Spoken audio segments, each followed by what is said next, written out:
Does your child want to start their composition with chords? Great!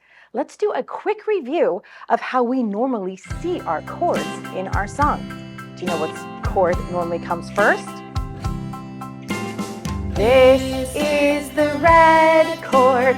Blue is next, I said. Yellow is the chord that leads us back to red. So it's probably a good idea if we start with our red chord. How many times do you think you might want to play your red chord? But then you need to decide, do I want to go to blue next? Do I want to go to yellow next? And when I go to those chords, how many times will I play them? You don't have to play every color chord in your piece, but you definitely need to have a red. Do you remember the rule for yellow? Yellow is the chord that leads us back to red. So if you do have some yellow chords, you're probably going to want to head back to red when you're done with those. What rhythm will you want your chords to do? And what style will you want to play them in? Do you want your song to feel like watermelon, 1, 2, 3, 4? Or does your song feel more like a lollipop, 1, 2, 3? If your song feels more like watermelon, you're going to need to have 4 beats in each of your measure. Here are some examples of styles you could play your red chord in a 4/4 time signature. For this first one, I'm going to place my left hand in C position, and instead of playing the entire block chord, I'm just going to play the outside notes of my red chord.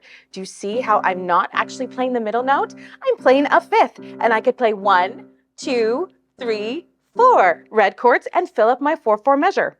Another style that I could do, I could take my red chord and break it up. This is known as an Alberti bass, where I start with the bottom, rock up to the top, and then rock into the middle notes. It would sound like this: 1, 2, 3, 4, 1, 2, 3, 4. I could just change the rhythm of my red chord and break it up into its pieces.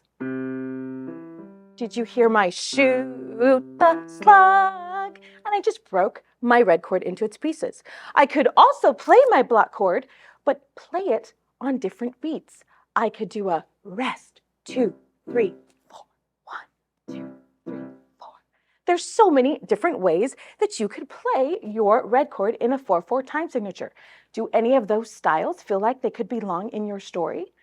If you feel like your song feels more like it should be in lollipop, then you're going to need to figure out how to have 3 beats in each measure.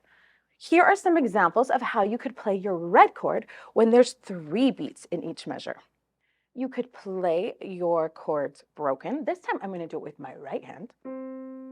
Simply break it into its pieces. 1, 2, 3. You could play a marching red chord with your right hand. You could start with the bottom and then march to the top. 1, 2, 3. 1, 2, 3. You could do a 2-handed marching style like we've been playing in John Jacob. I could play the root in the left hand and the chords in the right hand. 1, 2, 3. 1, 2, 3. Or you could just play lots of Beatles with those broken notes of your red chord. Beetle, beetle, beetle, beetle, beetle, beetle. There's so many different ways. Are there any more styles that you could think of that you could use to play your chords in your song?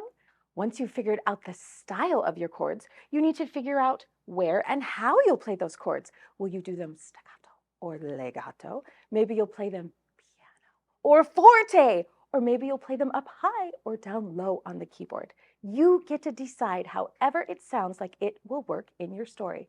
Remember, the goal for lesson 6 is to write down or record at least 4 measures for your teacher.